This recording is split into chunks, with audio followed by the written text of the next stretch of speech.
All right, we are live.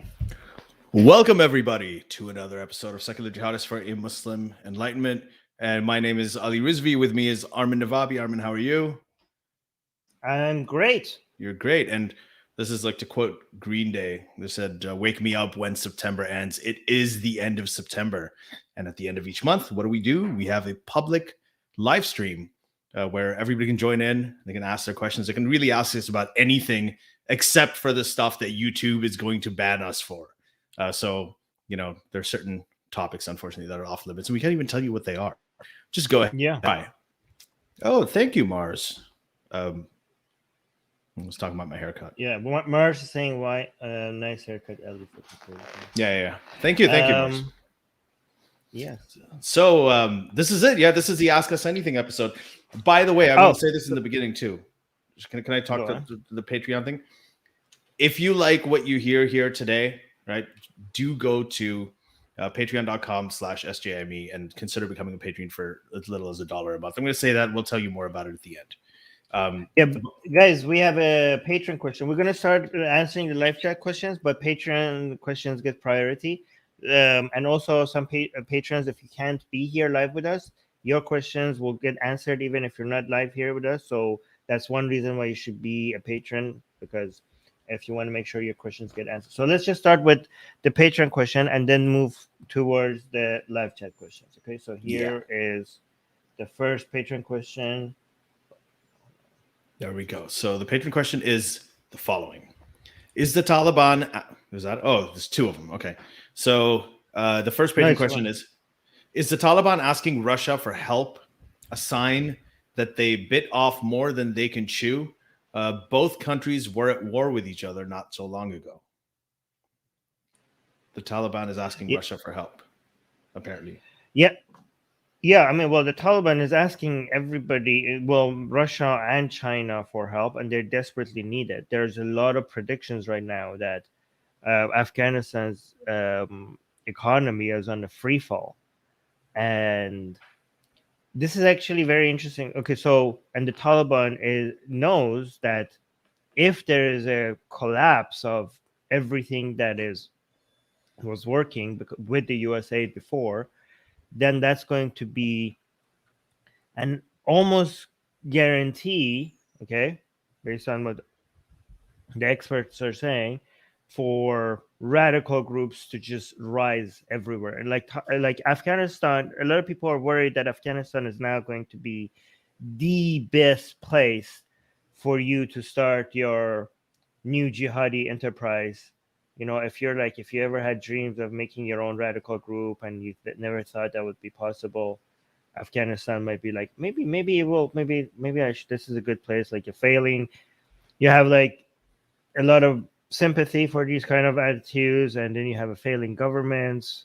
This is just perfect. This is, and so, and the problem is that if the economy collapses and Taliban fails to keep things in order, and that the radical groups rise, like ISIS-K and Al Qaeda, then all the promises of all the investments from countries like China into Afghanistan might also be, might not happen, because China and other countries' investment is obsessed with security. Like, if you can't, like, for example, guarantee the safety of the workers, of the mine workers and stuff like that, the money is just not going to flow in, right? So it's interesting because,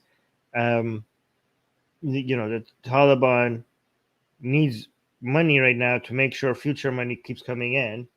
So it's like a chicken, like it's like a circular thing.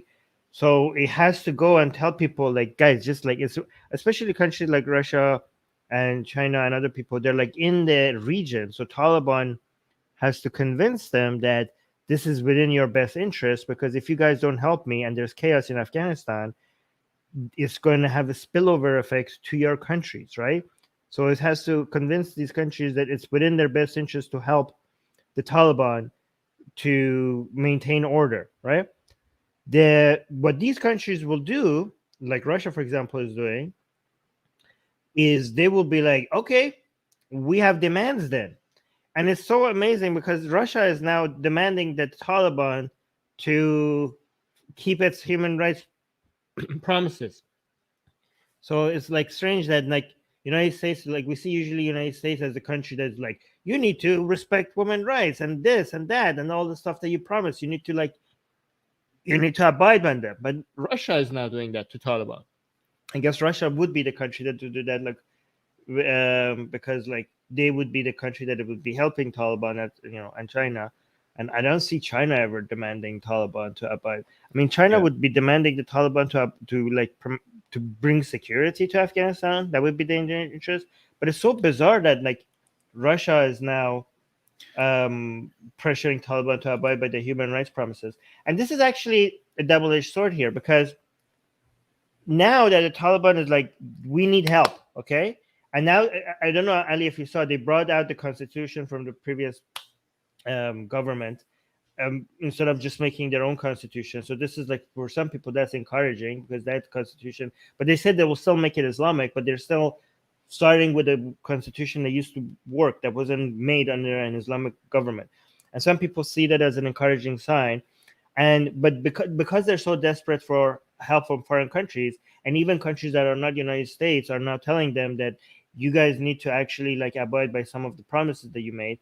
And the Taliban, if they give in to that, I'm based on our standards, it's going to look like Bronze Age, like it's going to look very conservative based on our standards, right? But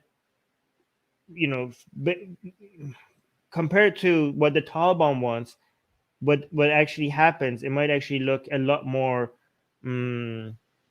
moderate compared to what the Taliban wanted to actually do. Like, from our perspective, from people who are secular Democrat, they all look like barbaric and extremely conservative, right? And we might not, like a lot of people who are on our side might not see the difference.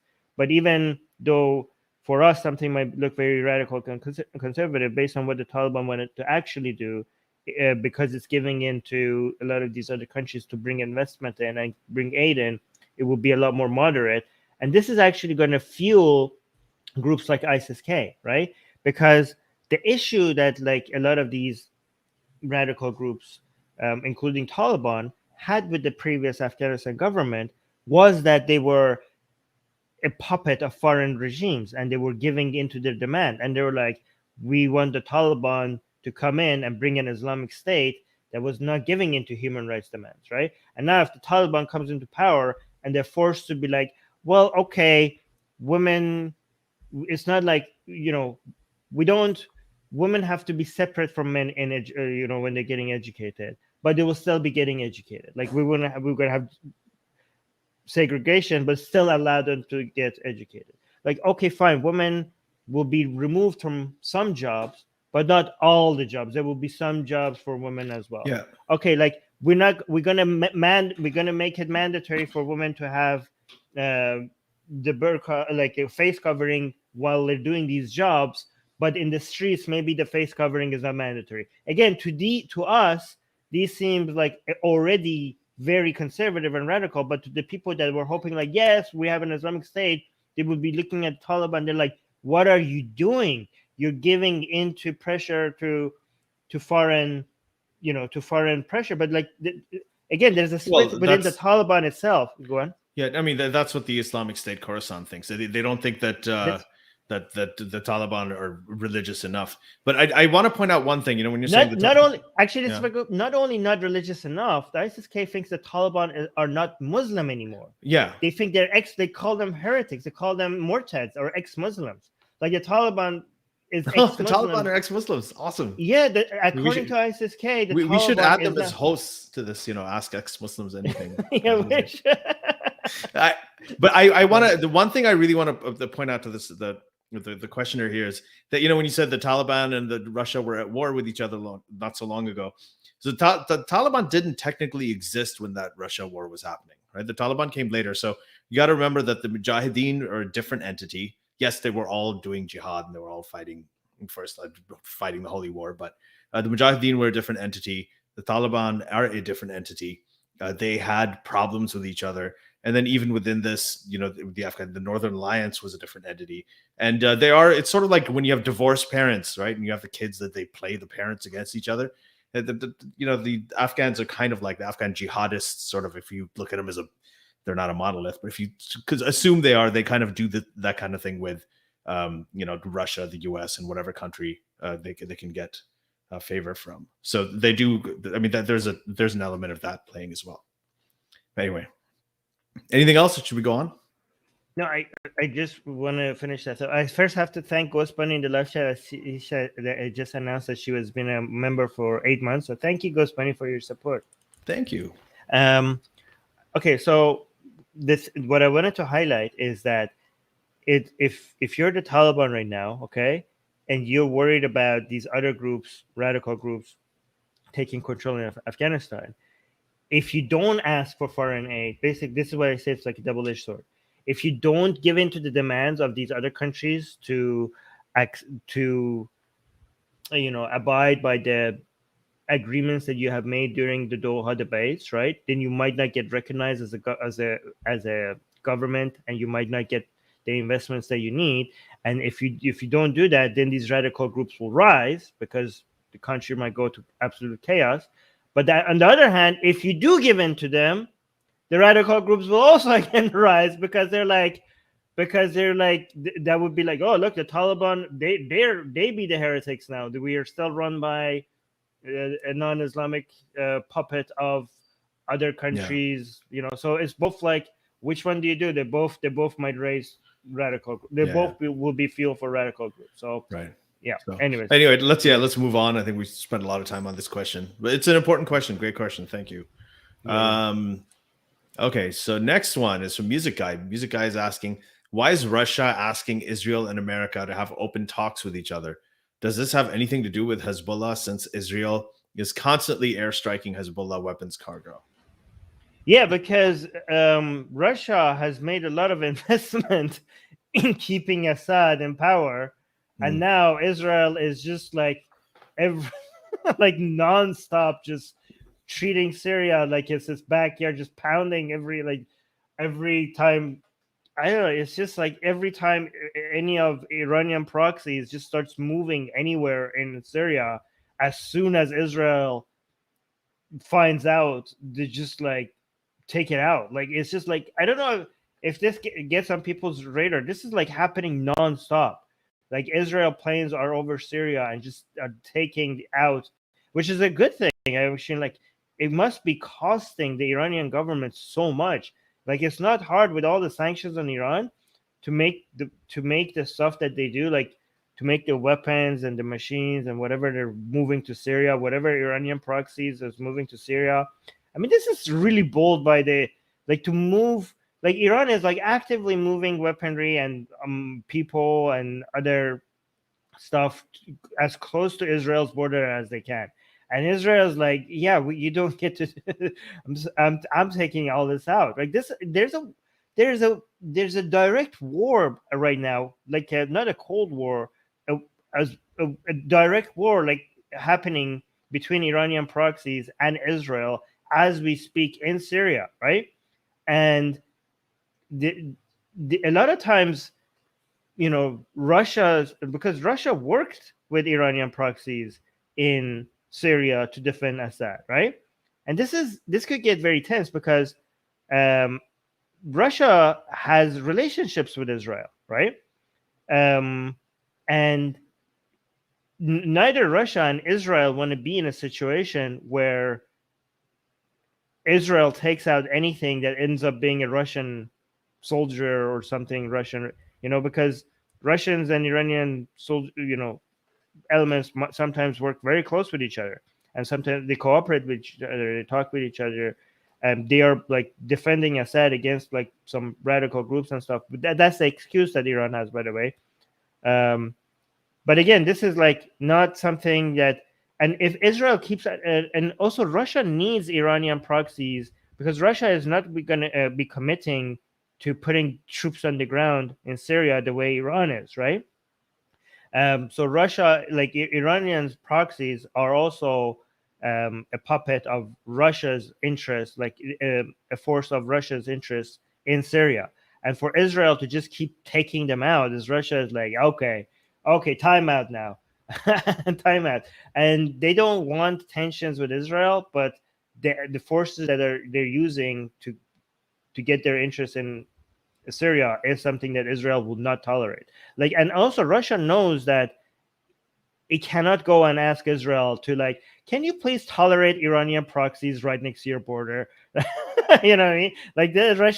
Like Russia will knows that, like, that's a red line for Israel, right? So I guess maybe that would be the motivation that they have to be like, actually going back, this is actually very relevant to the previous patron question, because the Afghanistan situation is actually now could be bringing America and Russia closer together on this specific issue. Okay, I don't know if you guys know about this, but Russia has offered the United States to use some of its assets close to Afghanistan for United States over the horizon, um, strategy of taking radical groups, Al Qaeda like groups out in Afghanistan, right? Because remember, Biden said that, we were moving out of Afghanistan, but we have the over the horizon capability, and we could take things out, without being there. But for you to do that, you need somewhere close to the borders of Afghanistan. You need to have facilities there. So you have to look at Afghanistan neighbors or anyone else in the neighborhood to provide you that. And again, I'm not believing Biden, because we've seen what they've done when they took out an ISIS-K car, and apparently it was an ISIS-K. It was 3 adults and 7 children, 3 innocent adults and 7 children that they took out. So this whole over the horizon capability is now, a lot of people are extremely skeptical, as they should be, because even when they were in Afghanistan, instead of taking ISIS-K, they took out 10 innocent people, 7 of them children. So now if they are doing that from across the border, how much, it's going to be even less, they're going to be even less able to know what they're taking out. But anyways, I have talked about that on my own personal channel. So if you want to take a look at it. But the point is that Russia is now offering this is very strange, because this is a major need by United States, because the United States doesn't want to let Afghanistan become a place where these radical groups grow. And Russia has came forward and volunteered to aid United States on this. And United States is actually taking this offer very seriously, and they're surprised. They have said that they're very surprised about this, and they found that they actually use the word, "This is very weird." This is the official response by the U.S. officials, that this is very weird, and they're actually optimistic about cooperating with Russia over this. So, again, if Russia is offering things to the United States like this, they might want things back in return, and maybe like getting America to talk to, like, hey, get your buddy to stop blowing all our assets in Syria might be one of those things. Anyways. Okay, so the next one is from Dean W, right? And DW is asking, would you have Ayaan Hirsi Ali on the show? And yeah, for sure. Yeah, of course, absolutely. And actually, I think we have reached out to her twice. The first time I asked her, and I think she was on maternity leave at the time and everything, so she couldn't make it. But yeah, we'll keep on reaching out and see if we can have her on. And then next question. She's probably. I suspect that she will not come to a place where she's not going to be welcomed with no skepticism or pushback. I mean, she seems to be only interested in going place mostly either somewhere, a platform that is massive, or a platform that's just going to be sympathetic to everything she says. Like, I mean, if she ever does come here, it's going to be a lot of us challenging her for her recent position. So she's probably it's been a kind of a strange thing with Ayaan Hirsi Ali, Maajid Nawaz, some of these people, even though, like, personally they're really nice people, really great people. But anyway, so this next question, Stony Lonesome is asking, it's a question for me. Favorite Seattle grunge bands other than Soundgarden. Okay, can I spend as much time on this as we did on the previous two? Yeah, go ahead. No, I'm just kidding. No, actually, I want to encourage people when we say ask us anything.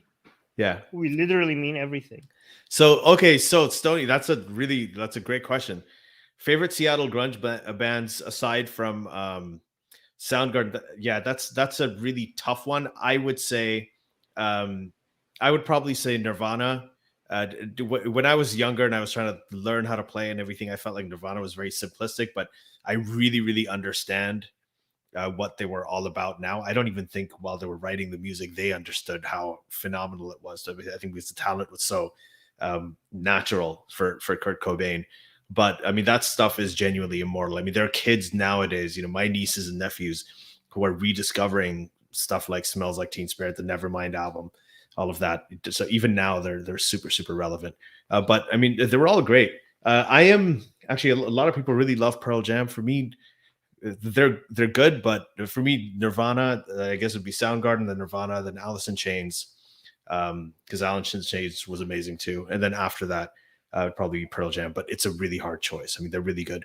I don't consider Stone Temple Pilots. I feel like Stone Temple Pilots this started out as a ripoff of Pearl Jam and Alice in Chains, but those are the four that I think are the main ones.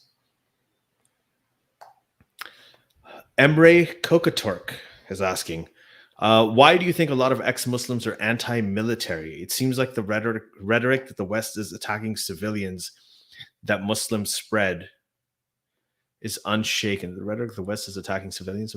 That Muslims spread this rhetoric the West is attacking civilians. That's but unshaken. They are. I mean, I am not fully, and I'm not 100% anti-military. You need military, but this second part of your question assumes like that's not happening. They are, like, the United States is killing a lot of civilians. I think what this person is talking about is that whereas other sort of are like the Taliban and all these people, they target civilians.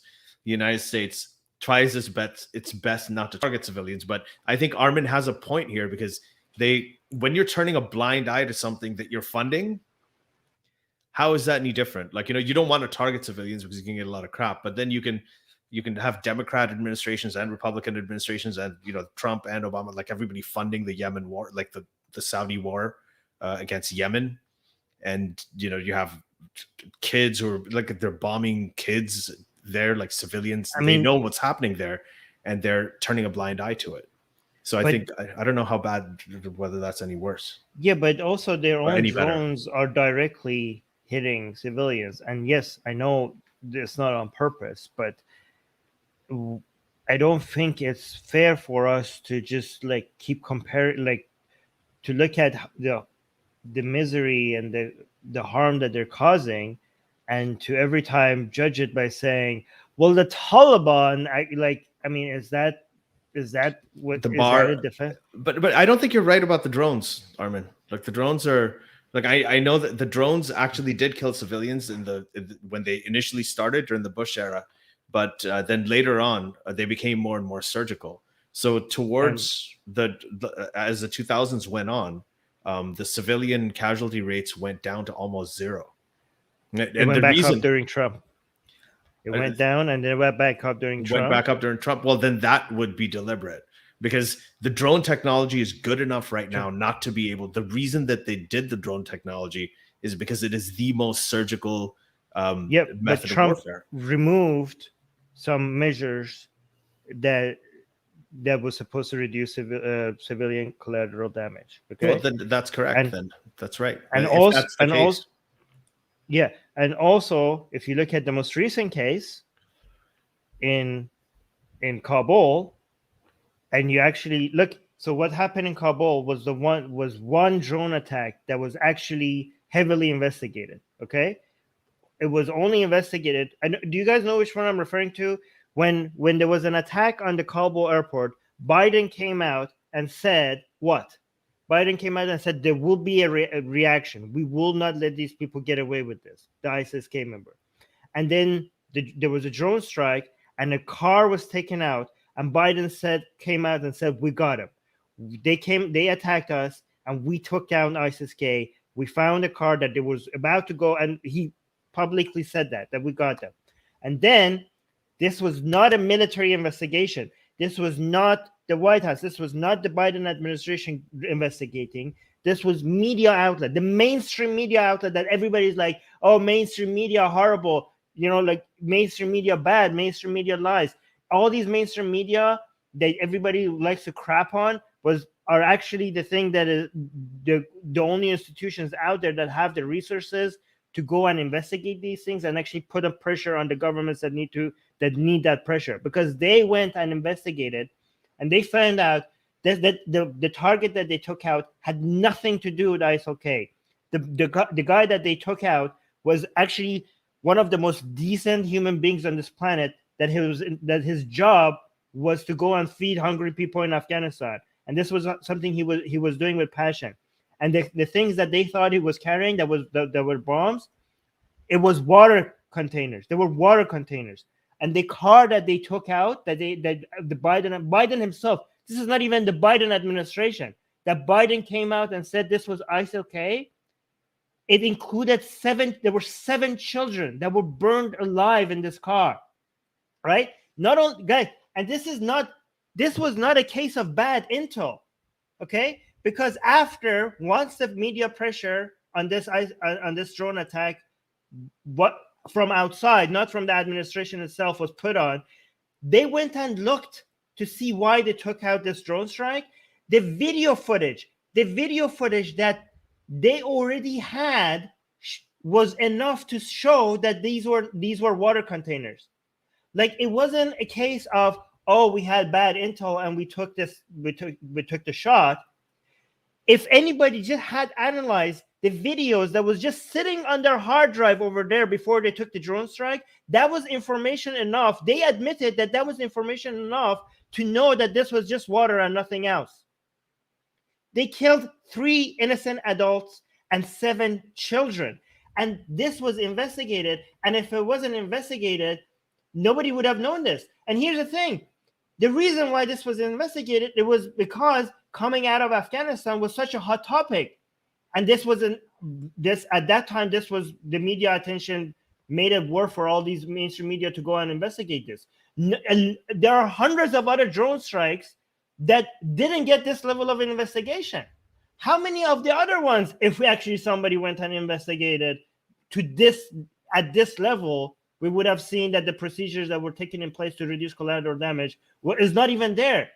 Guys, you go on? No, I'm saying that's a good one, because like what happened here is that you have a place, this event actually happened in a place where there were people that you could rely on. There was the press, there was everything that were able to investigate it.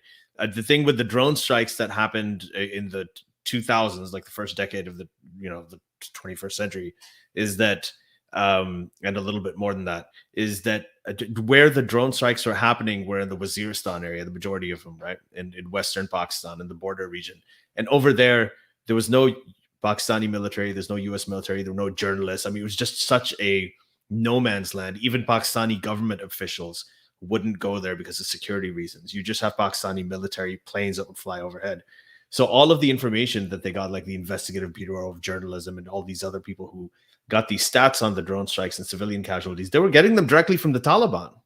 So the people who were on the ground, the only people who could actually provide the information were them. So at that time, it was very unreliable. And when they did follow it up, they found out that the drone operation had become very surgical. But you're right. Like after Trump actually said that he didn't care. Look, remember during the campaign, he was like, yeah, kill their families. It's like, I don't care about their families. You got to take out their families. All I know is now we're dealing with so Trump, horrible. But now we're dealing with the Biden administration. And we are told that the measures in place for making sure that these strokes are correct are extreme. They're so good. They're airtight, okay? And then we have that information A. Information B, this drone strike was taken, and they tell us after the attack that they are absolutely sure that this is the word that you use, Eddie, a righteous strike. They use the word righteous. And there are absolutely sure that this was ISIS-K. That's what they said. Okay. And then when you actually, when you look, when they went and investigated, not only this was not a right strike, not only they took out children and one of the most decent human beings on the planet, that was his entire job was to feed hungry people that were displaced. Not only that, you look at two things. First of all, the information that they had, if they had analyzed it, you would know 100% that this was not the correct strike. Just it wouldn't take that much of an analysis. Second of all, the reasoning that they had for why this is definitely ISIS-K was he had a few meetings before he showed up to the place that he was supposed to be. That was reason number one. So suspicious meetings. Two, they didn't know what he was carrying, and they were heavy, and they looked like they might have been bombed. Those were the reasons that they gave for why they knew that this was almost for sure an ISIS-K operative. Yeah. That was the standard. That's like, what the hell is happening? I agree. I told you, like, when it's collateral damage and all these other things, and when they turn a blind eye, everything's happening again. Like, I don't think that that's very different. But I have a question, just really quickly. I know we've spent a lot of time on this question, but if this was reframed and they said, "Do you think that the West is targeting civilians?" Right? What would you say to that? No, they're not targeting civilians. But again, that's like, it's as if, you know. Let's say like you arrest somebody for drunk driving, and you're like, this is horrible. You were doing drunk driving. You should go to prison for this. They're like, well, I wasn't like doing like a GTA and targeting people on the streets. Don't I deserve like some credit for not actually targeting? It's a recklessness, right? I mean, it's a recklessness. Yeah, no, but like, I'm not going to congratulate you for not targeting civilians. Like, what? Well, like, what is that standard? Yeah, and what makes this worse is that there was a time we know now that drone technology, you can get it to the point where the strikes are so surgical that you can minimize civilian damage. They've done it. That happened for several years, right? But they've somehow, become more reckless after that. So even though it's true, it's not like they're just not trying hard enough. It's possible to do. Yeah, it is. Yeah, I'm not. Hey, if you think I'm against drone technology, no, I'm not. I'm not against drone technology. I am against the Biden administration taking out a strike without actually doing, like, I'm against the administration over this, and I'm against the people. Every single person, the people that were responsible for this attack, their names are anonymous. Like, right now, the Biden administration needs to be grilled. There needs to be hearings. Yeah, I agree. Names need to be, like, why is Biden administration, like, why is Biden not out in public and say to the United States, we screwed up? And every single person responsible for this attack will be held responsible, and saying, like, where is the backlash on this? I agree with you completely. Yeah. Okay. Susanna is saying, please make sure you like the stream, everyone. Guys, yes, please like. It really helps our channel grow, so please do that. All right, let's do this. All right, so D. Boudreau is saying, Biden restored aid to Palestine when he took office. Recently, he rejected a requested meeting with President Abbas. What are your thoughts? Do you know about this meeting? Like, which one you requested and why? Rejected and why? No, I didn't know. Well, I mean, I would assume that he would reject a meeting with Abbas. Maybe I'm wrong about this, but that's, I mean, why didn't meet with? Yeah, okay. Biden is a little weird on the Israel-Palestine issue. I think that's one case where he is kind of really old, and generally with the Israel-Palestine issue, the older the people are, the more rigid, and like, he's caught between two things. I mean, you've got this aid to Palestine that was happening during the Obama time, so he was also, you need aid to Palestine. Yeah, of course you do. You do. And that's what I'm saying. Like, he was vice president during that administration. But at the same time, he's got that very old school sort of the view of, we've got to defend Israel no matter what. We have to support. So that's also a tough thing, even though he's had personal issues with Netanyahu, like the previous prime minister. Like, it's kind of all over the place. No, I mean, okay, I support aid to Palestine is within the best interest of not just Palestine, but also Israel. Okay? No, I support that too. We both do. Yeah, I know. I just want to actually address the question here. But the thing is that it's within the best interest of everybody there for the Palestinian regions to become economically developed, right?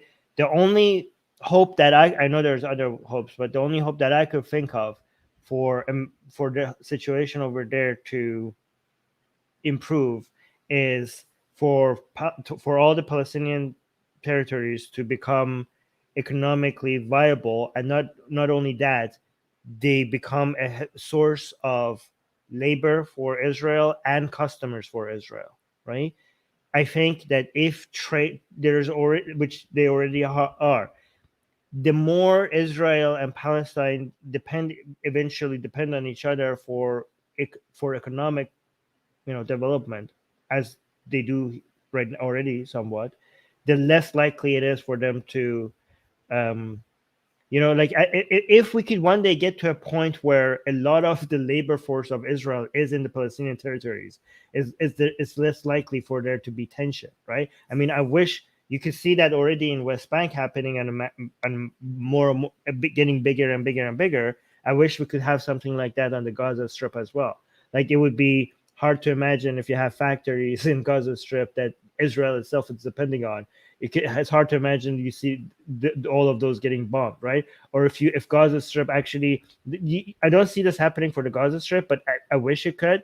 Like, if you actually get Gaza Strip to a place of economic development where actually they have the economic power to buy more things, and they buy those things from Israel, then Israel will see this as a place that we need this for our economic development. And so I think, like, getting these places stable, and then after stable, economically prosperous, is the best chance we have to fix anything around these regions. I mean, if you look at, like, the tensions that Israel has with its own Arab population, the main reason why in some areas that's being reduced and some areas is being increased is because how mixed they are now with the rest of the economy. Okay, I think that, and that's the best hope we have.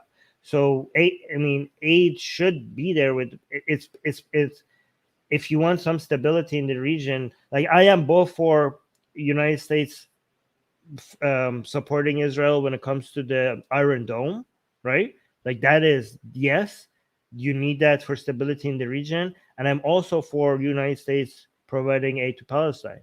I think they're both very much needed. And I know a lot of Americans might not see why this is within their own best interest as well, but that would be a longer discussion. But what do you think, Kelly? Yeah, I'm with you. I agree with you. Oh, okay. So on this side, we're on the same page. Nick Kano, 1112, has a good question. And I read this ahead of time, and I have an answer for it. Okay, go ahead. He says, Nick Kano is asking, how many ex-Muslims does it take to screw in a light bulb? And my answer is 0, none. You know why?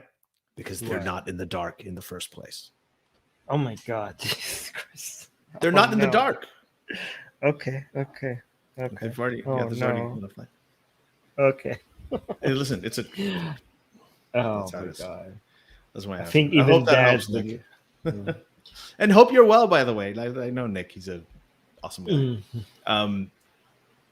And Susanna's saying, "Nick, I've missed you. Yeah, I've missed you too." Okay. Next one, what do we have, Armin? Yeah, I'm looking, guys. There's here. Okay, this is a comment. I'm just highlighting it so I can find the next question. Oh, yeah, I found the next question. Here.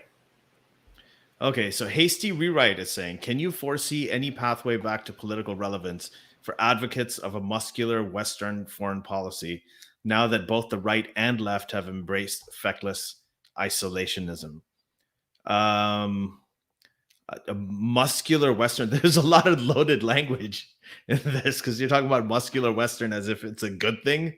And historically it hasn't, because the reason the right and the left have embraced feckless isolationism, like this is, let's take out the word feckless here again, or even isolationism. That's a little extreme, but the right and left, yes, they have kind of shied away from this robust, or what you're calling a muscular Western foreign policy from before, because it has not given us good results. Like, you've got Vietnam, you've got Iraq, you've got Afghanistan. You've got these three things. Just take a look at it. What, Armin, do you have something to say? Do you disagree with something, or should I finish what I'm saying?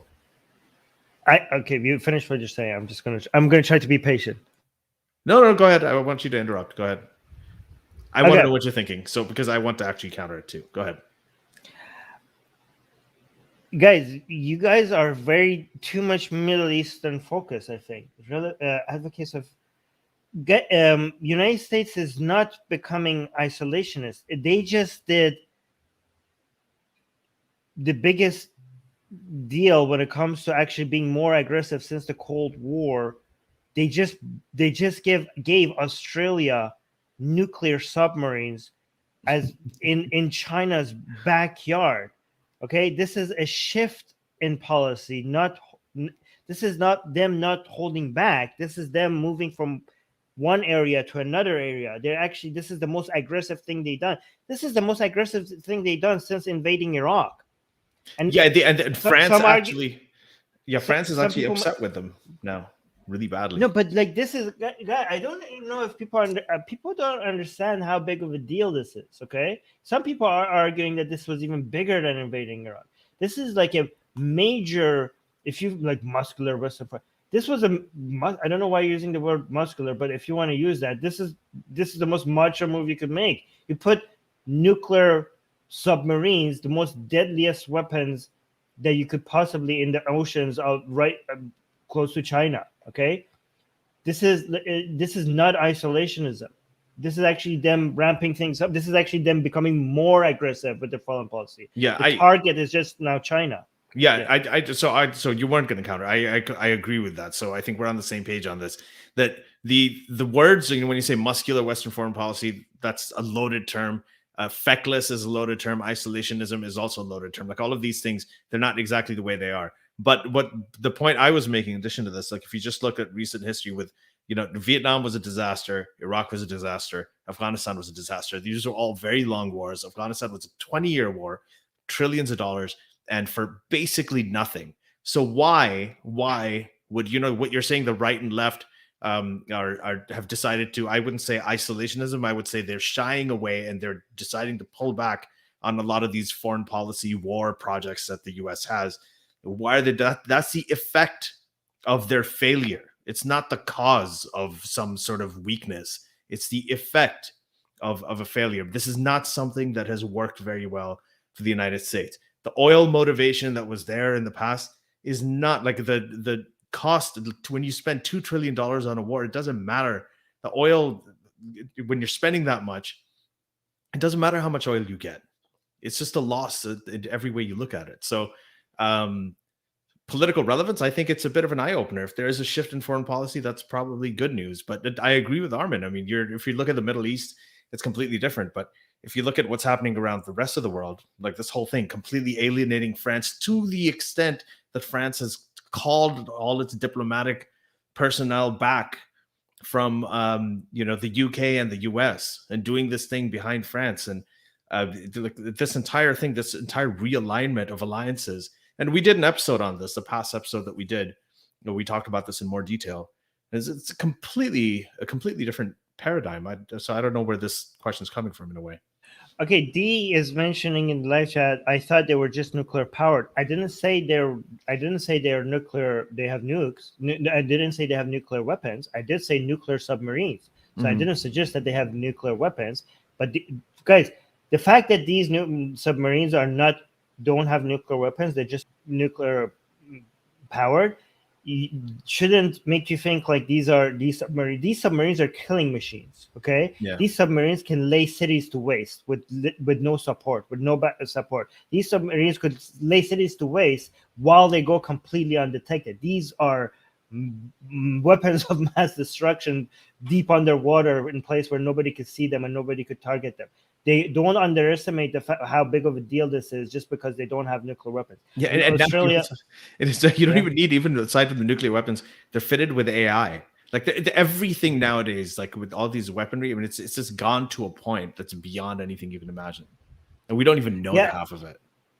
Also, nuclear powered. Also, you have to understand that this is a spreading of nuclear material beyond what was already there. Like the normalization of having enriched uranium or whatever other nuclear facilities around the world beyond wherever it is right now is the normalization of using, nuclear material in military, and the response to that, even if it is not a nuclear weapon. The response to that could be the normalizations of other countries in the region wanting to do that themselves, and not all of those countries have this no nuclear weapon limitation that Australia has, right? So you have to also take that into account. A lot of people see this as extremely dangerous because every time you expand which countries do use nuclear, power for war, whether it's just submarines or actual nuclear weapon, you are in their mind you are getting the world closer to the possibility of just absolute like nuclear war and the complete destruction of civilization. That's how they think it. Some people think that no, that's not the case. If anything, countries like Australia should be the one that uses like nuclear power, and that would actually have a de-escalating effect rather than escalating effect. Some people are saying even if it has a de-escalating effect, the potential of it of us ever getting into a nuclear war, even if it's very, very close to zero, the fact is that that's such a devastating possibility that you should never even play with that. So those are the arguments from different sides. Yeah. All right, should we move to the next question? You're muted, Ed. I said you're gonna love the next question. There's one before that actually. This is in the context of Nick Kona's originally question. He's saying, Wait. Before you answer this question, I have to remind you that YouTube has just recently got extremely more aggressive about the topics that I mentioned. Oh, yeah, I know. Okay? So anything help. It's not just the current thing that is going around. Now their policy is anything health related. They're taking videos out and they're handing out strikes. So YouTube has gone very aggressive about this. So just be careful if you're going to answer this question, not to touch about anything health related. Don't talk about that. But go. Okay, so speaking of, the question is by Nick Kano. It's like, speaking of Maajid Nawaz, what the hell happened to him? Armin and I both know Maajid personally. Armin actually had, a very nice sort of, remember the non-conference? You guys had a nice sort of healthy, fun little conversation about reform versus non-reform, and different lectures about it too. So, I mean, it's just strange. I feel like there is everybody kind of knows what's happening. There was the election in 2020.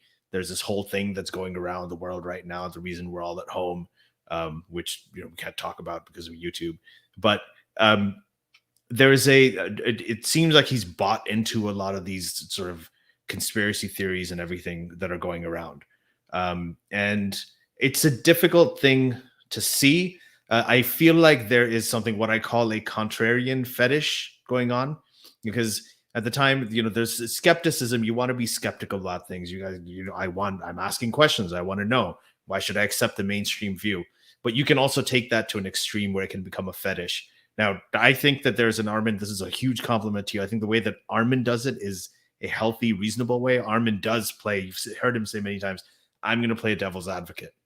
And he looks at the other side, but he represents it in a reasonable way. And when he considers those things, he also considers it in a very reasonable way. So he's a very sort of independent thinker. But I think what's happening with Maajid, what's happening with some of these guys like Brett Weinstein and, I can't even talk about what Brett Weinstein's pushing, so I'm going to not say it. But, some of these alternative theories that are going around is when you've taken the devil's advocacy point, thing and the contrarian thing to just fetishistic levels, where you've pushed it they're so not far. doing devil's advocate. They actually believe they're nonsense. No, but that's what I'm trying to. Yeah, I know they're not doing. So let's say the contrarianism. They are purposely trying to be contrarian.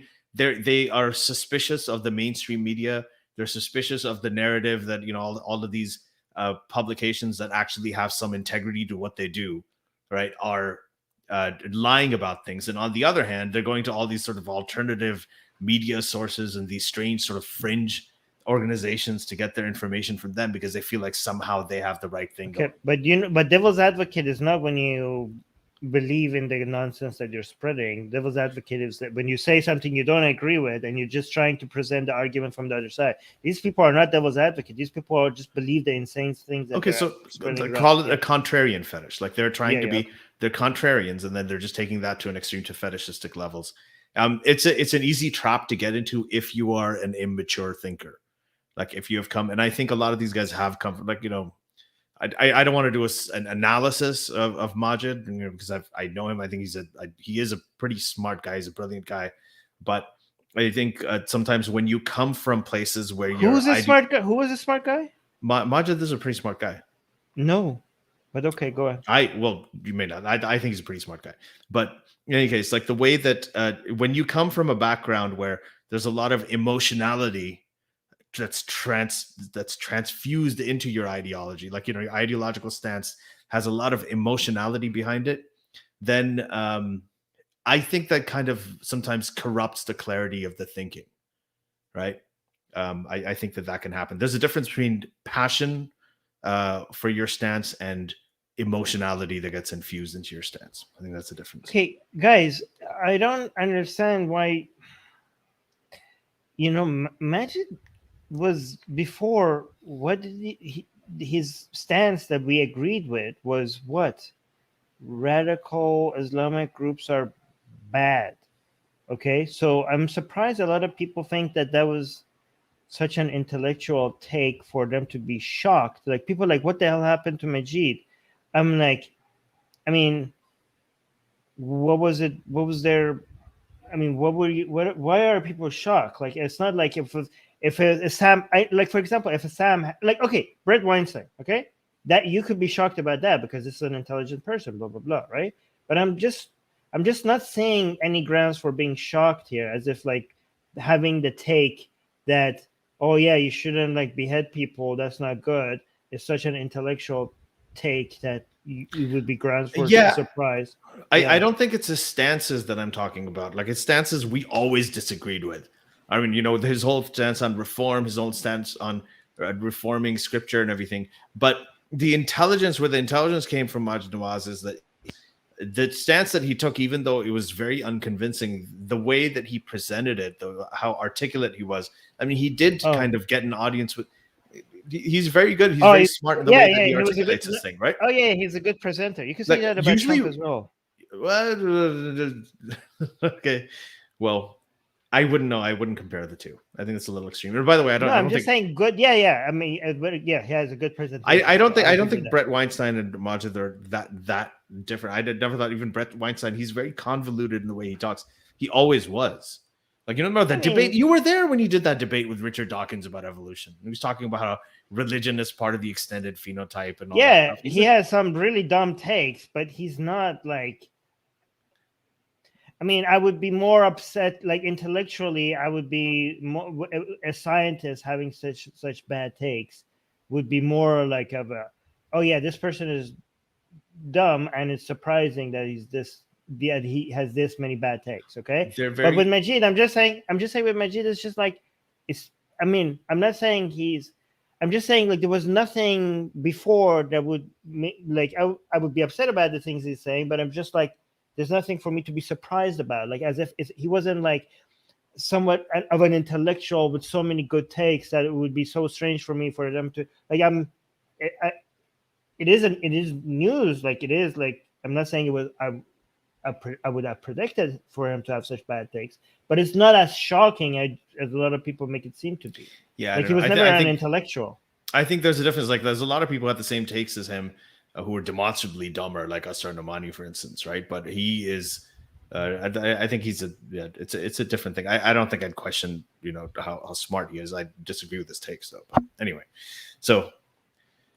We've had Dee Badro is asking, did you hear of the Muslim woman who was sentenced in death for blasphemy in Pakistan? Her name is Salma Tanvir. Yeah, Armin, have you heard about this? I think this just happened a day or two ago. She wrote some stuff and she claimed that she was the last prophet, which is awesome.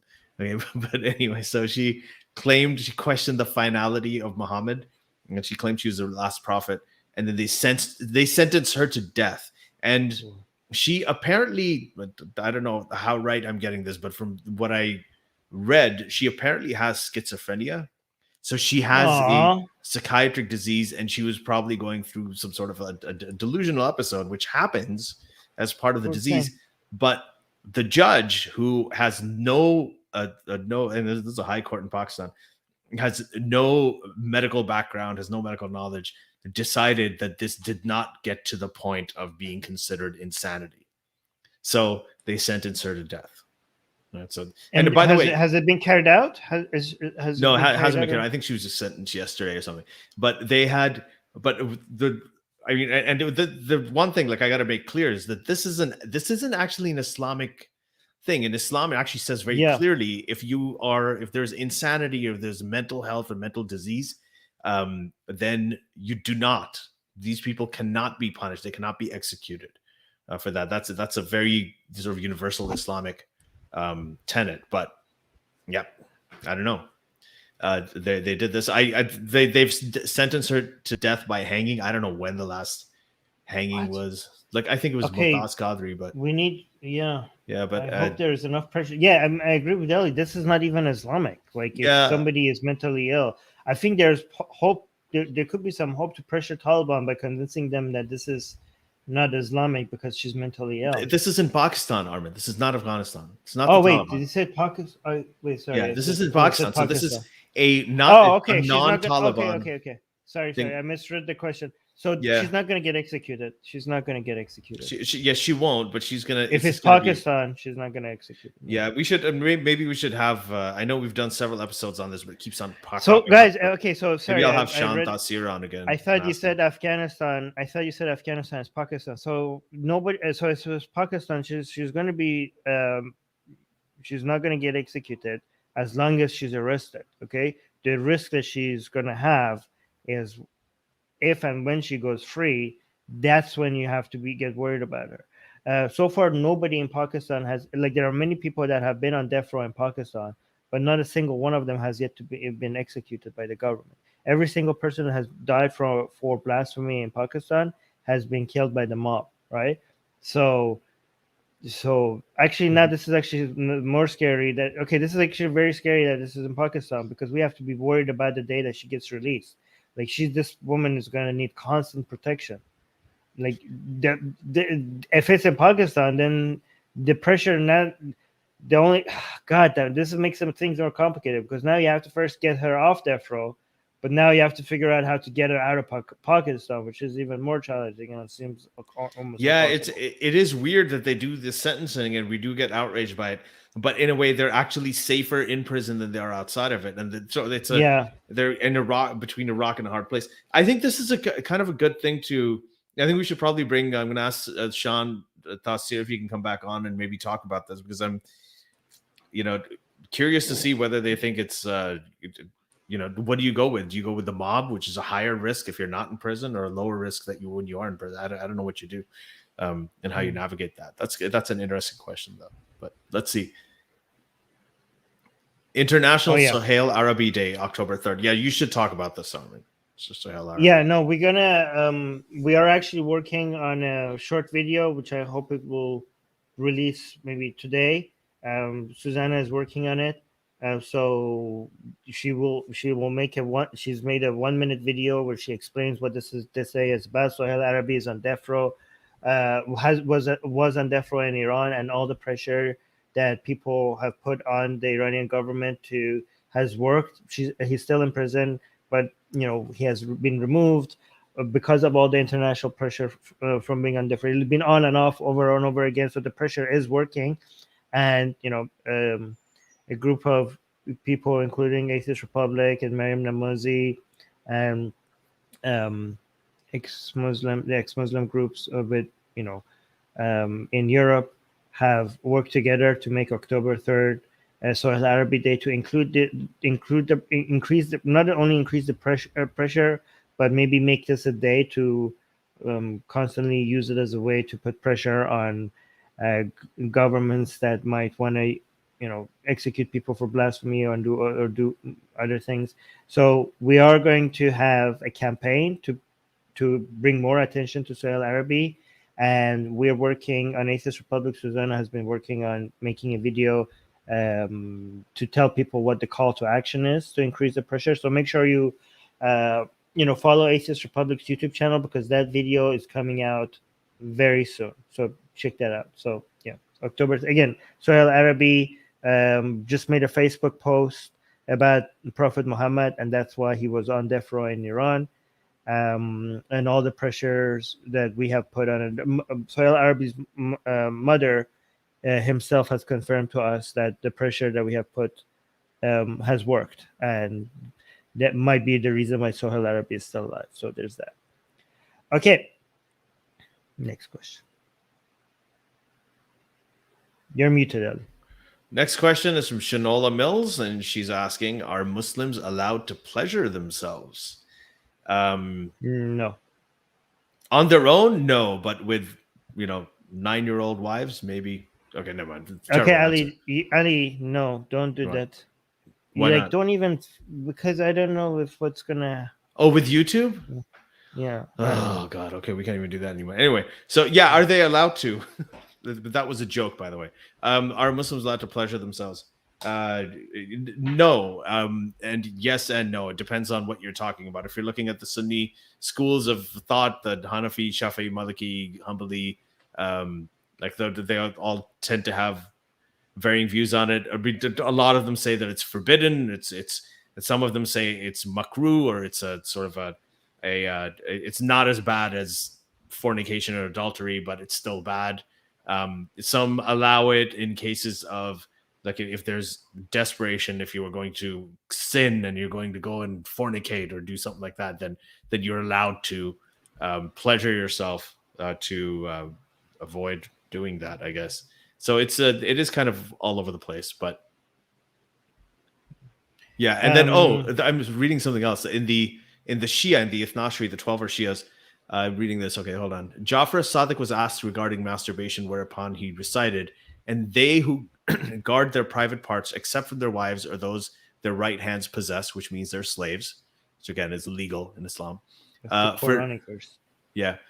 For indeed they will not be blamed, but whoever seeks beyond that in sexual gratification, then those are the transgressors.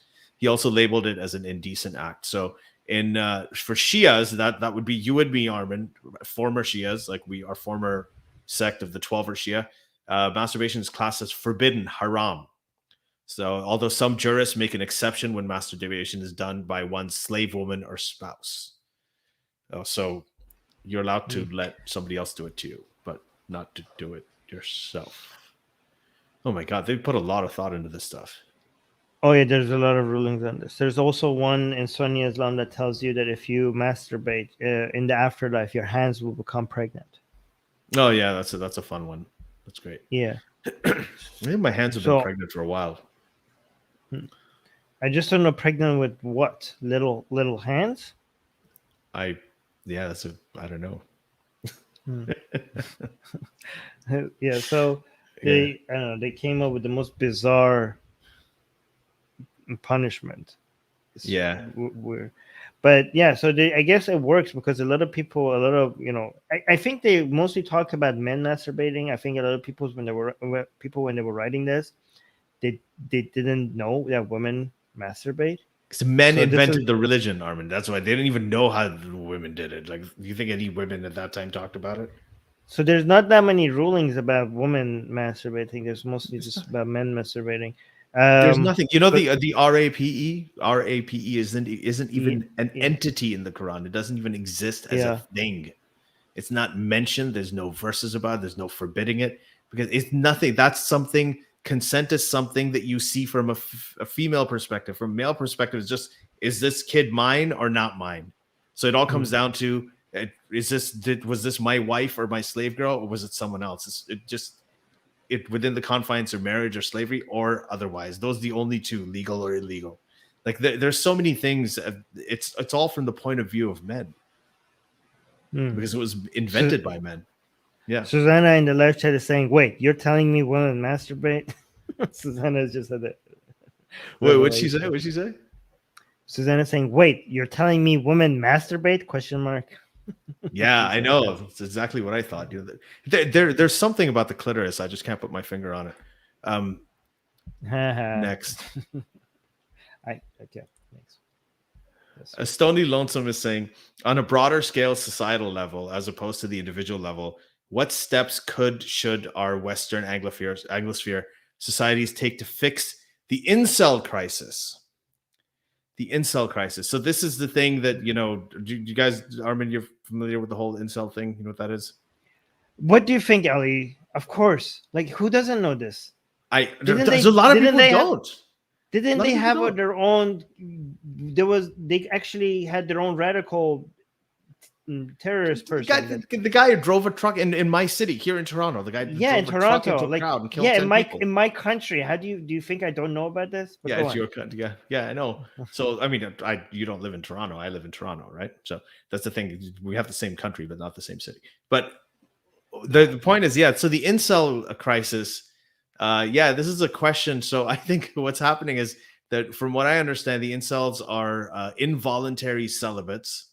These are people who don't want to be celibate, but they are through no choice of their own, and they feel like they are being robbed of something. So they are advocate, as far as I understand, for a redistribution of sex as a resource. So they feel like there are a few high-powered men, or super attractive men like you and me, Armin, who tend to get the most attention from women, right? And so you have a large amount of women. Women are more selective in their mates than men are. So men will basically go with anything, and women are generally more selective. So they select, there's a small group of men and a large group of women, and that's what's happening. And so there's a large group of men that gets completely neglected because they are, so that they feel like they're entitled to, they're like the sort of, I guess, would you call them sexual socialists? They feel like they're entitled and there should be a distribution. Everybody should have an equal distribution of sex as a resource, and they don't get it and they're upset about it. So they're willing to go out and kill for it.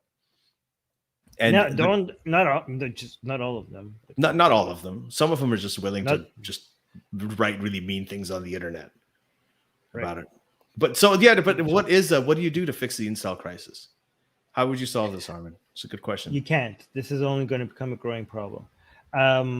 It's kind of, I don't have a solution. It's very interesting because a lot of these people are finding Islam appealing, given that in Islam, everybody, women are put in their place and are forced to basically give men sexual pleasure. Some of them are like, some of them are saying like, oh wow, Islam seem to have gotten this correct, which is very interesting because people like Daniel Hayraju are now using this kind of community to sell them Islam to, right? They're saying like, hey, do you want to get your dick wet? Like, try Islam. No, like seriously, this is like a marketing tactic for Islam, for people who are, advocating, why Islam is better. Another interesting thing is that so Islamic, apologists are using the incel community, but some left-leaning people are also using the incel community to make their point when it comes to privileges, right? Because a lot of people from the incel community are anti, social, justice warriors, or anti-woke and stuff like that.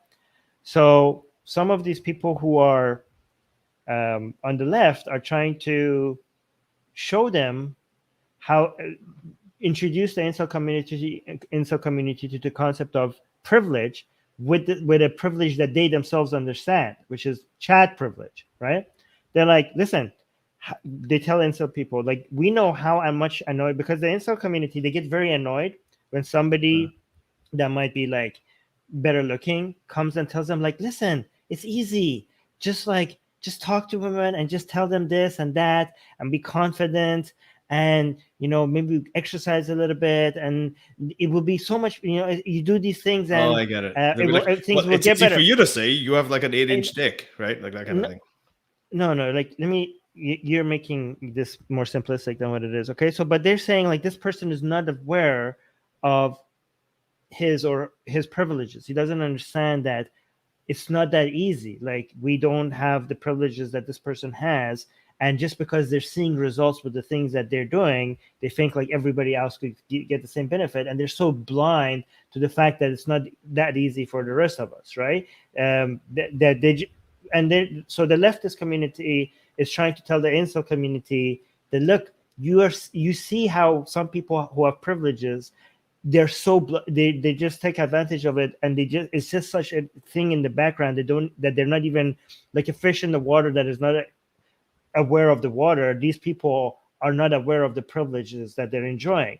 This is what it is. This is what male privilege looks like. This is what white privilege looks like. This is what I know that privilege looks like. So that they're using chat privilege as a way to convince these people that there are other forms of privilege that people who are enjoying it are not aware of it. But I want to ask you something about this, Armin. So, like, why don't they target, the men that are getting all of this, whatever? Why aren't they target? Because that's a smaller group of men, right? These supposedly privileged. I'm not going to say good looking, because there's a lot of good looking incels and there's a lot of not very good looking people who are able to. It's not just looks, Ali. It's also attraction, like, right? It's a way to. Like some people in the incel community, they're decent looking, but they are socially awkward, or they're poor. They don't have any Yeah, it's mostly. It's mostly about either not having the right looks or having anxiety or being socially awkward or stuff like that. That's stuff that you have to deal with and you just can't. And people are like, "Oh, just be confident." And I'm like, "Well, I can't." Like some people are like, "Well, I can't." And and they get so frustrated when somebody comes and gives them the advice of, "Oh, just do this and this and that," like, and making it seem like, oh, so what the leftists, when the leftists talk to incels, they're like, look, when right-leaning people just tell people, just stop being poor, just do this and this and this, and you will stop being poor. This is what sounds like to people. This is how frustrating leftists will get with right-leaning people when they tell them like, oh, just stop being poor. If you do this, you will take responsibility for yourself.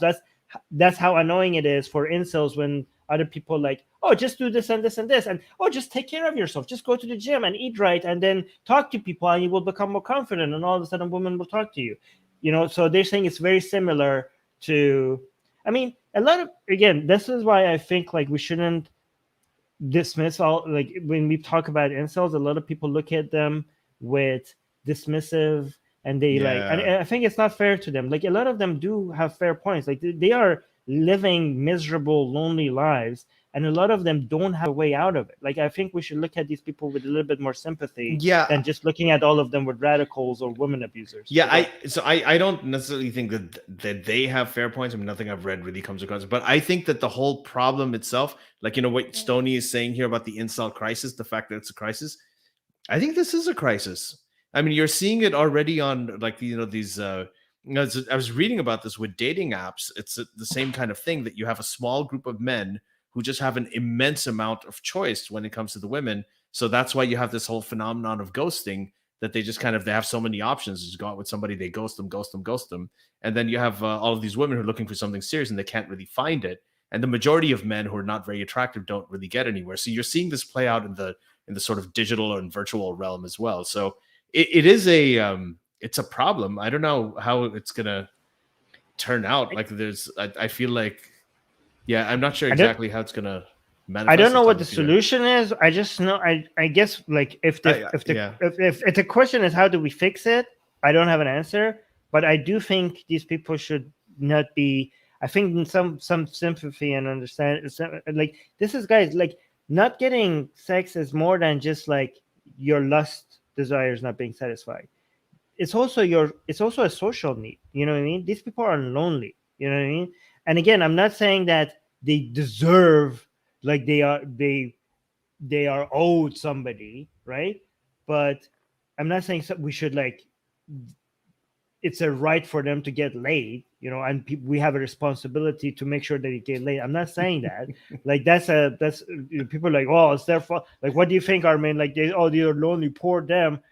What do you think we should like? No, I'm not suggesting anything. I'm not suggesting that, like I don't know, like Jordan Peterson was suggesting like maybe a government mandated, enforced monogamy. That was kind of misrepresented. Okay, I don't know actually, but I'm not suggesting anything resembling that. I'm just saying like, don't dismiss their misery. You know what I mean? Loneliness, is this. We are social animals, right? And some humans are incapable of finding companion, and that pain, the pain that you experience for being so alone and nobody finding you either emotionally or physically attractive, the pain from that is worse than physical torture. Like we have studies on this. This people commit. There's more likely for people to commit suicide because of this than any physical pain. Do you know what I mean? I'm not saying Yeah, people don't commit suicide. I'm not saying people don't commit suicide from physical pain, but this pain, this emotional pain, is more intense than yeah. what people actually consider physical torture. But go on. You're absolutely. So the thing is, like, I find myself like I'm in my mid 40s and I've been like single now for a little over a year. And everything I see is very drastically different. And you're right. This thing, there's a lot of loneliness out there. There's a lot of people feeling alienated, a lot of isolation, and you see it all around. And it's a terrible thing to see. And I'm not sure. Like sometimes it's not even a matter of physically being alone, right? I think it was Robin. I don't know if it was Robin Williams or someone who said that the only thing worse than being alone is ending up with somebody who makes you feel alone, right? I mean, there's people who the loneliness and the isolation is really a big problem. I think that's the bottom line here, Stoney. I mean, I think Armin's right. Like, it's a people are social animals. They're looking for some kind of connection. This is a matter of how they feel about themselves, and a lot of things, including like what they say. Like, if you've seen The Social Dilemma, like the all of these Instagram and all these social media things, like they have also kind of worsened the condition in a way that they give a very inflated or sort of exaggerated view of what people's lives are like, and they're not, and I think that makes people feel even worse about themselves and their own lives. So I think there are a lot of aspects to this, but one thing I'll say in terms of a solution, I don't have a solution either, like Armin doesn't, but they need to teach this. I mean, if this is an epidemic, if there's a loneliness epidemic, if there's a mental health epidemic that's happening, in which I think it is, they need to teach this stuff in schools.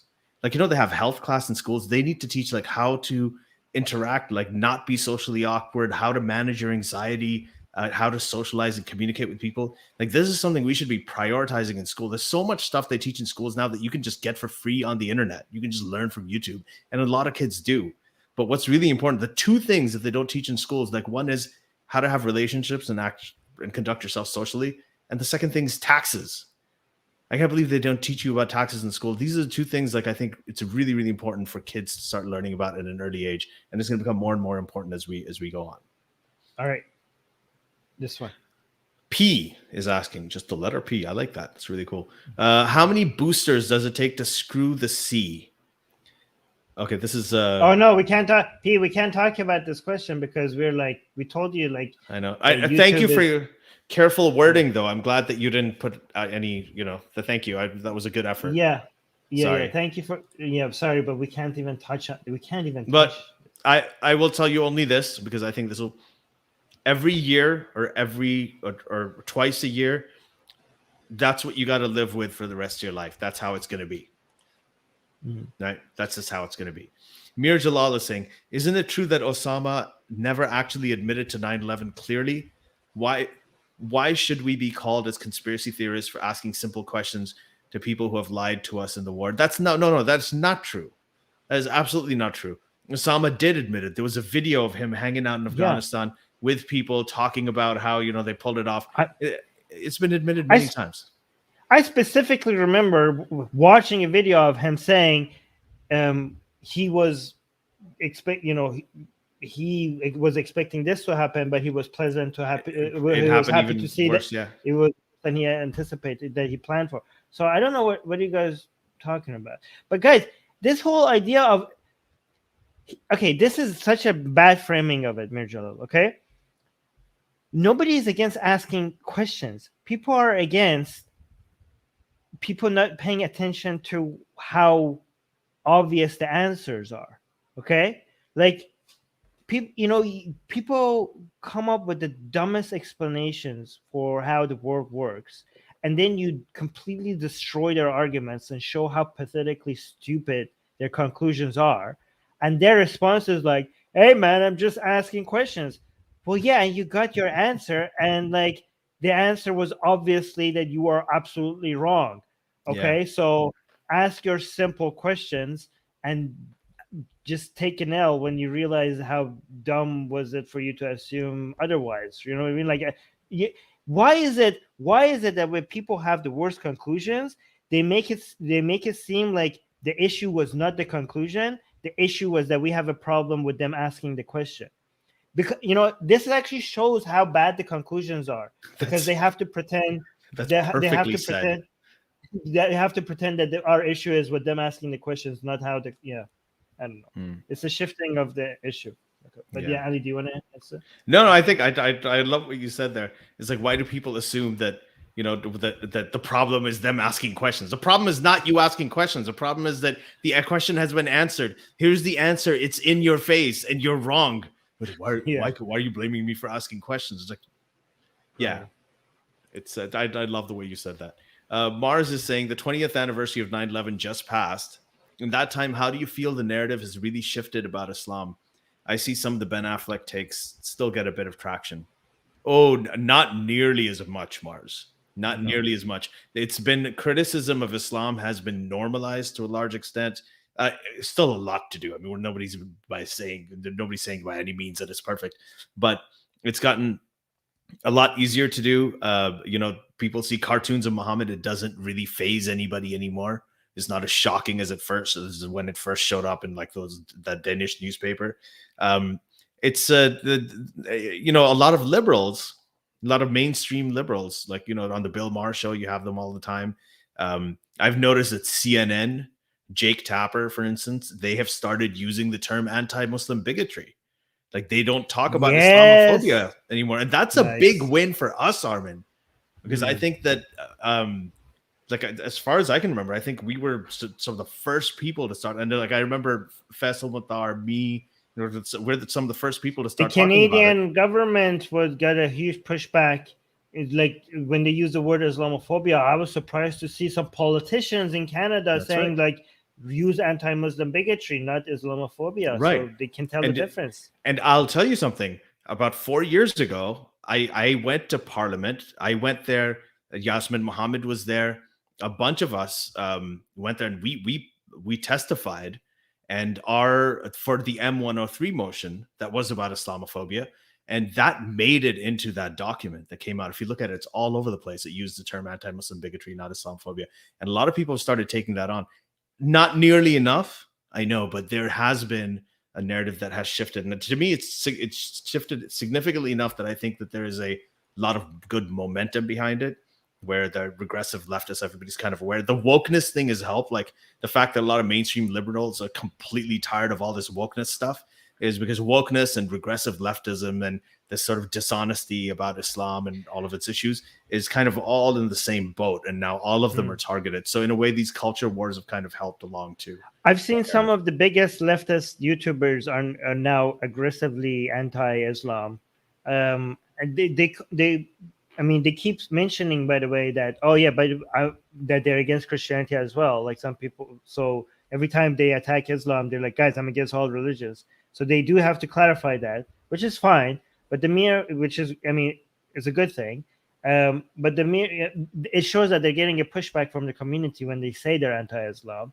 But the fact that this is becoming normal for even the most leftist YouTubers, streamers, to just say like, guys, I'm against all religion and Islam is one of them. Like, it's great to see that that's a normal thing now that you see. Even I'm not talking about like just left. I'm talking about left. That's right. YouTubers, yeah. So which is great.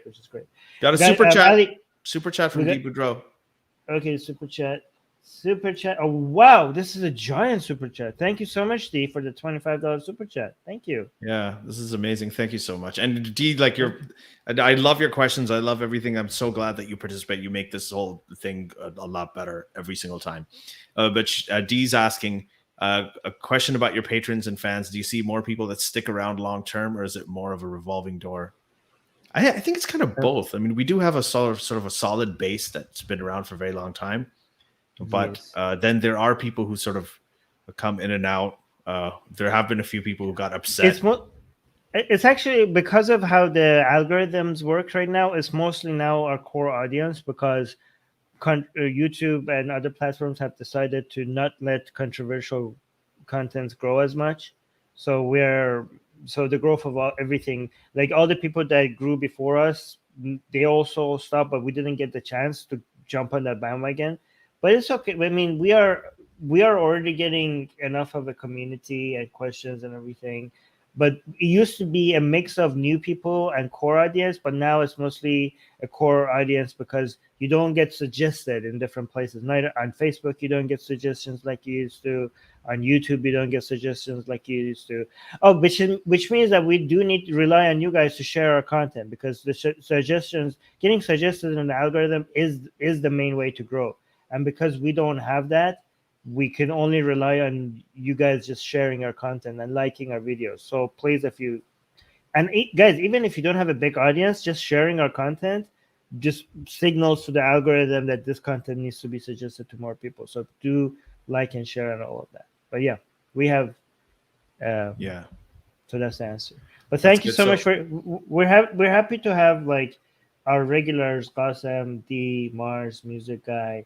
We have a lot of people here that we know, and we like having them around. Yeah, I feel like you guys are all family now. It's like when we ended up in the same city, we'd all be hanging out. Yeah, don't say. I learned that using the word family is like YouTube is going to demonetize us for using the word family. Maybe if you just wait for 5 more seconds, you would hear actually what I'm about to say. Okay. I heard using the word family is kind of like a cultish behavior, right? Yeah. So, damn right. So I don't. So I try not to use that word. That's what we are. We're a fucking cult. That's what we are. Like this is you guys. This is a good cult. Arham Gill is asking.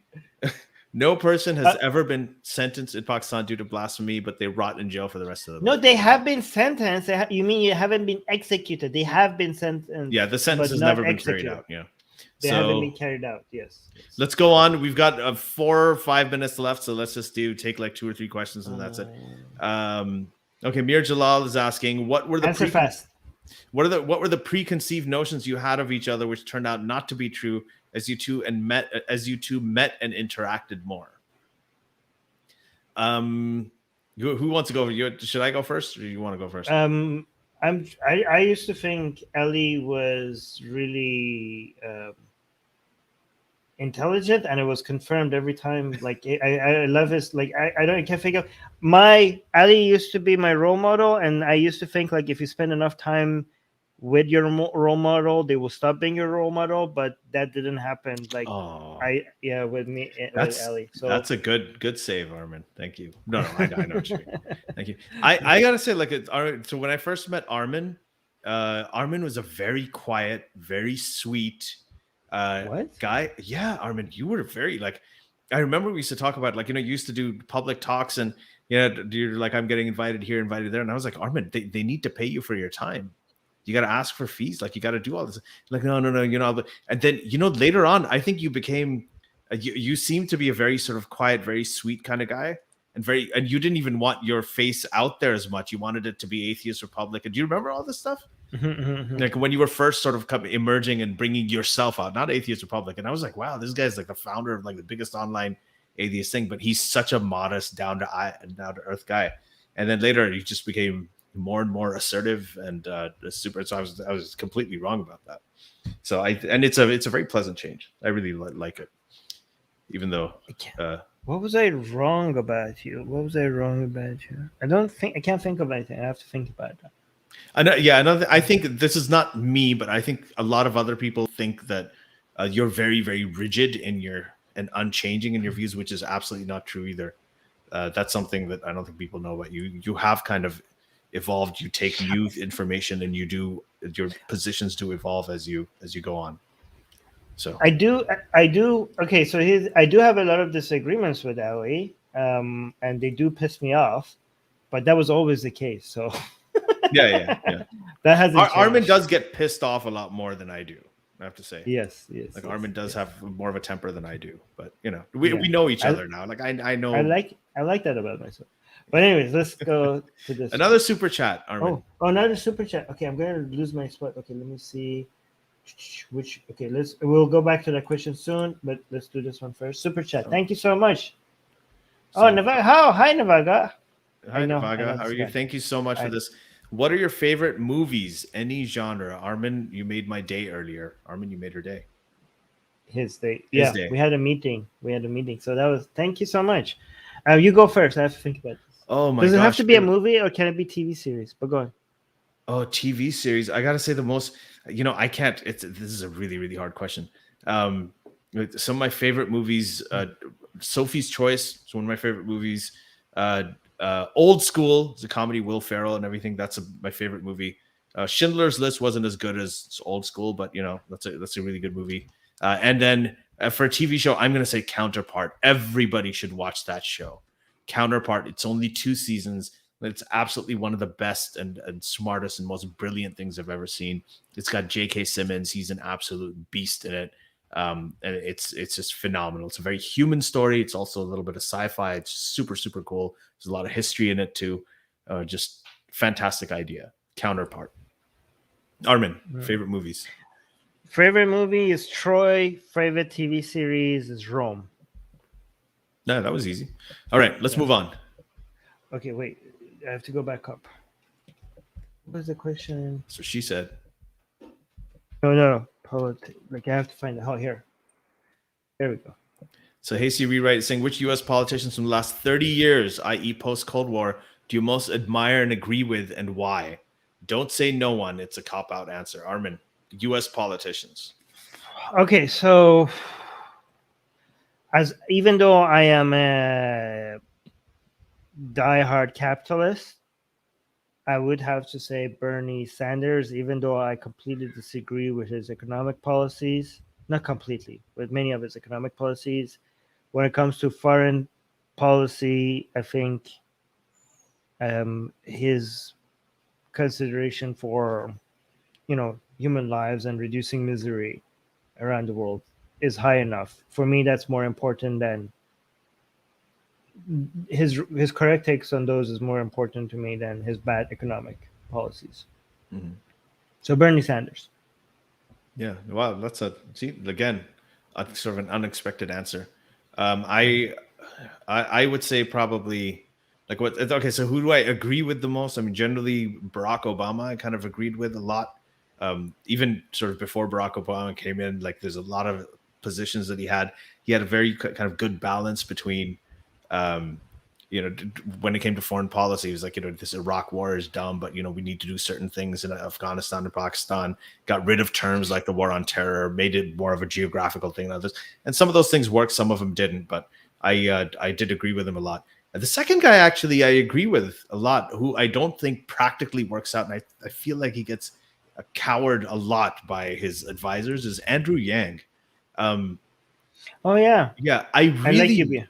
Yeah, I whenever he talks about anything, most of the things he talks about, like I'm completely on board with. Like I love it, and it's not just a UBI; it's his positions on many things. But I feel like, and I know this for a fact because one of my really good friends was, he consulted for Andrew Yang for a little bit. But he has, I just think he's got really bad advisors, and he listens to them. I don't think he's confident enough in his own way of thinking about things that he's not familiar with. Just I hope Andrew, well, I mean, I don't think he's listening, but I hope he actually does sort of think about things and comes up with the kind of novel positions on these issues that he's not as familiar with, and thinks about them himself rather than just taking advice from people blindly. Oh yeah, Mars is reminding us that he's starting a third political party. I don't know how that will go. We'll see. Anyways, we need to answer the questions really quick, Ali, like short answers. Mustafa Jav is saying, what are some cultural parts of your Islamic past you still keep?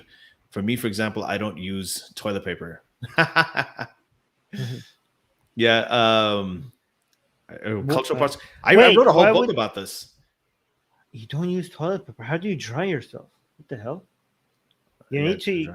Yeah, you can't just be dripping wet. Yeah, you got to use a combination of the two. Yeah, you need both water. You need both water and toilet paper. You can't just use one. But yeah, go on. Yeah, I think I agree with that. I wrote a whole book about this. I mean, there's some things I like. About drying yourself? Okay, I wrote a whole book about fucking toilet paper, not white grass. Okay. No, I wrote There are some things like the cultural things I like about not only Islam but religious stuff is I like the gatherings and the parties and the food and all that stuff. And those things I really like. Even now, even the morning stuff. I mean, they have really great food at the Majalis. When they're doing the morning in Muharram, it's got great samosas and tea and things like that. So there's some good social get-togethers. I like the sense of community, I think, and the music and the poetry too. Yeah, I think my main thing is the same as Mustafa. Like, I can't even comprehend people leaving the washroom without washing their asses. Like, I look at all the people, and I like the fact that they only use toilet paper. I'm like, you're disgusting. I feel like you're disgusting. How do you not wash yourself? Okay, let me just talk to them. I'm going to make this really brief, but for men, a lot of men, not every man. I mean, there's some people are completely hairless, but there's others that are not. Okay, and the thing is, when you do have hair, even here, it doesn't. A lot of non-Islamic people here actually do use water, Armin, because I know, but the fact that some people don't just makes me think like these people are like uncivilized. Because the thing is, like, if you got poop on your forehead, then you could wipe it off with toilet paper and be like, okay, whatever, I'll just take a shower later. But if you have it in your hair, you're not just gonna wipe it with toilet paper and be like, what are you talking about? Okay, I will shower later. I would be like, listen, I'm not talking Yeah. about myself. I'm saying that the worst come to worst. Like that's still not as bad. But if you have hair, like if there's a hair thing happening and you have it in your hair, you can't just wipe it off from your hair and say, oh, I'm good now. You're not. There's no way you're good. Yeah. You got to use water, man. You got to use water. You got it. Yeah. Okay. Let's move on. Yeah. We should change that from "Be Best," our slogan, to use water. Irina Jelavic, I guess, or Helovich. Ali Rizvi, now that Pakistan is immune to nuclear blackmail, will their economy grow from here on? No. Pakistan does not collect taxes from everybody. Pakistan doesn't contribute anything. Even when they do make stuff, they used to make leather. They used to make all kinds of other things. They just didn't. All that stuff was banned later on from other places because they were doing all kinds of weird stuff with it.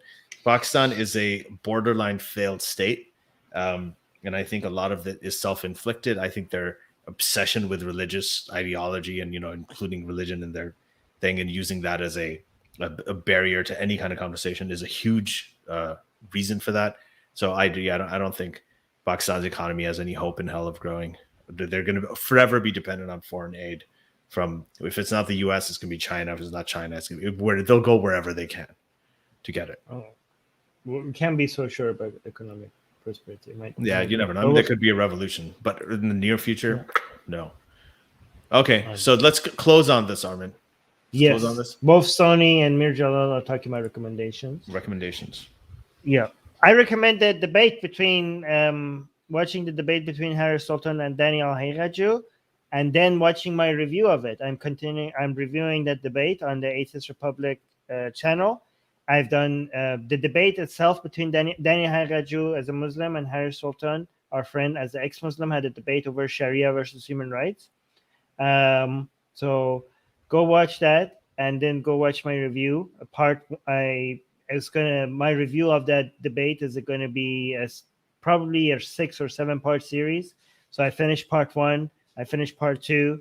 Part 3 is scheduled live, so you can see when it's coming.